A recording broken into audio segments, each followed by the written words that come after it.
Hey, what's up? This is Justin from Ekklesia, and we are continuing our journey through the letter that the Apostle Paul wrote to the church in Thessalonica. And in this portion of the scriptures, the Apostle Paul is expressing a fatherly concern for the church in Thessalonica because there were some misunderstandings going on that were leading to a lot of idleness and a lot of, kind of really withdrawing from culture and kind of not doing anything of any value.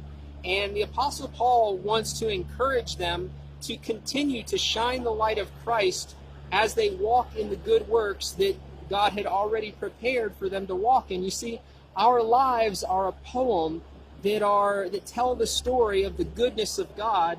And if we behave like some who were in Thessalonica, who were basically just kind of mooching off of the system and mooching off of the government and all these sorts of things, rather than being fruitful members of not only the church but of the wider society, they were to set the example for those who were lost and without God in the world. And so the Apostle Paul wants to remind them of what they saw in him and in his entourage when they were preaching the gospel in the midst of them. He says, "My dear family, you will recall our hard toil, our labor. We worked night and day so as not to be a burden to any of you while we announced to you the gospel of God. You are witnesses, and so is God, of our holy, upright, and blameless behavior towards you believers. You know how, like a father to his own children, we encouraged each of you and strengthened you and made it clear to you that you should behave in a manner worthy of God, who calls you into his own kingdom and glory." So the Apostle Paul not only wants to remind them to be fruitful, but he also is walking a line between paganism and a lot of really fleshly behavior and legalism. There were multiple cultures kind of interacting around the church, everything from what went on in the Jewish temple, and you had Judaizing Christians who were what he describes as wolves in sheep's clothing, who were trying to ensnare these early believers and drag them under the law, bringing them into a sort of a spiritual slavery by catching them in some sort of violation of Torah and the works of Torah. And so Paul wants to know them, whom the Son sets free is free indeed. On the other side of that coin, he didn't want them slipping into a lot of the pagan worship that many of them were used to, thinking that that was something that they could continue to do and still honor the one true and living God. So things like drunken orgies and those sorts of things that they used to do to honor the gods of like Pan and all these false deities that people kind of made up with their own imaginations to kind of justify doing whatever they wanted to do. When people do whatever's right in their own mind, it typically goes downhill very quickly. So in this, he says, "My dear family, you will recall our hard toil and our labor." So he wants them to remember that when he and his entourage were among them, they were working, they were making tents, they were earning a living, they were paying their own way. They weren't trying to take advantage of these unbelievers who became converts in any way, shape, or form, economically or otherwise. They were trying to be representatives of God, who was pouring the love of Christ into them without requiring anything in return, yet receiving a response of absolute devotion and this ecstatic celebration that the gospel had come to them and that they actually could be included in God's true people.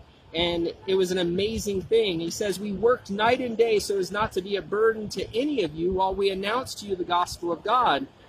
You are our witnesses, and so is God, of our holy, upright, and blameless behavior towards you believers." Now that's a powerful statement, but we have to remember that the Apostle Paul, after he was converted, you see, he murdered Christians like for his living, and he was like excited to do that because he was so zealous for Torah. But then he had this experience of Jesus, but the Spirit carried him off into the wilderness for 3 years, teaching him how to walk in the Spirit, and really probably relatively brutally breaking him of all of his sinful thought patterns and cleansing him spiritually, emotionally, intellectually, and so that Christ could speak through him with great power. And so he didn't arrive at a statement like this, that our holy, upright, and blameless behavior towards you believers, apart from God, we are absolutely incapable of being those types of people. But with God, and by the sanctification of the Word and the Spirit that ministers to us after we believe, then that's actually a statement we can say in truth, because we know that it is now Christ who lives in us. It is Christ who speaks in us. And we can say with the apostle, it's no longer I who live, but Christ who lives in me. And he says, you know how like a father to his own children, we encouraged each of you and strengthened you and made it clear to you that you should behave in a manner worthy of God who calls you into his own kingdom and glory.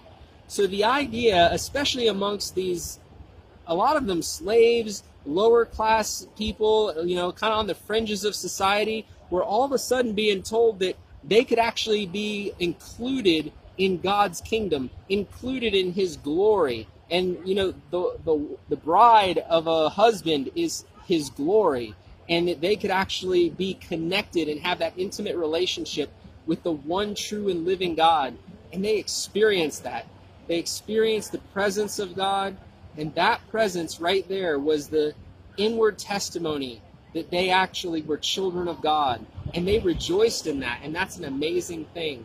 And so I would just encourage you to consider your walk with Christ, consider the struggles that you've been through, and why God is taking you through these character development practices, we'll say, and make sure that you are just getting everything you possibly can out of every lesson so that you can really become the people that God desires you to be, which means intentionally focusing on and being watchful for the things that God is doing in your life. And so may God bless you, may God keep you, make his face to shine upon you, may he lift his countenance upon you and give you shalom. Have a great weekend.